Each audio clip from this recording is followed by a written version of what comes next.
సైనికుల త్యాగాలు వెలకట్టలేనివని, వారి సంక్షేమానికి మనందరం కలిసికట్టుగా కృషి చేయాలని ప్రకాశం జిల్లా కలెక్టర్ తమీం అన్సారియా అన్నారు. సైనిక దళాల పతాక దినోత్సవాన్ని పురస్కరించుకుని శనివారం ఒంగోలు కలెక్టర్ కార్యాలయంలో కలెక్టర్ తమీం అన్సారియా పతాక నిధికి విరాళం అందించారు. మాజీ సైనికులకు మెమోంటోలను బహుకరించారు. ఈ సందర్భంగా జిల్లా సైనిక సంక్షేమ శాఖాధికారి ఎం రజనీ కుమారి మాట్లాడుతూ, ప్రతి ఏటా మాజీ సైనికుల సంక్షేమానికి పతాక నిధి పేరిట విరాళాలు సేకరించడం జరుగుతుందన్నారు. పతాక నిధి ద్వారా సేకరించిన విరాళాలను మాజీ సైనికుల సంక్షేమానికి వినియోగిస్తారని చెప్పారు. ప్రజలు విరివిగా విరాళాలు అందించాలని కోరారు. మాజీ సైనికుల సంఘం ప్రతినిధి వేణుగోపాల్ మాట్లాడుతూ, మాజీ సైనికులు పింఛన్ అందని సైనికుల సంక్షేమం కోసం పతాక నిధి ద్వారా విరాళాలు సేకరిస్తారని తెలిపారు. ప్రజలు పెద్ద ఎత్తున విరాళాలు అందించి మాజీ సైనికులకు అండగా నిలబడాలని కోరారు.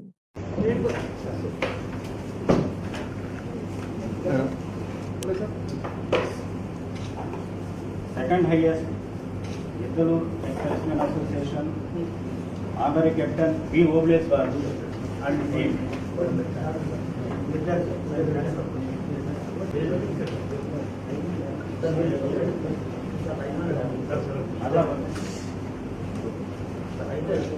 నెక్స్ట్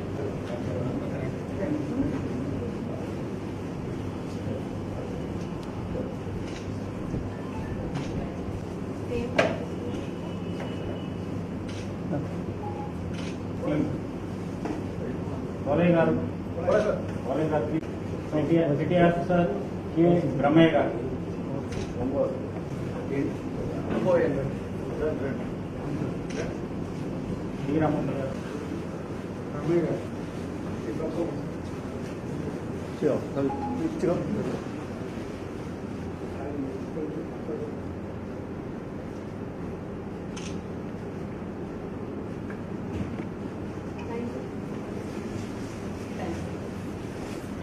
అందరికీ నమస్తే అండి. దేశవ్యాప్తంగా డిసెంబర్ 7వ తారీఖున సాయుధ దళాల పతాక దినోత్సవాన్ని మనం ఘనంగా నిర్వహించుకుంటూ ఉన్నాము.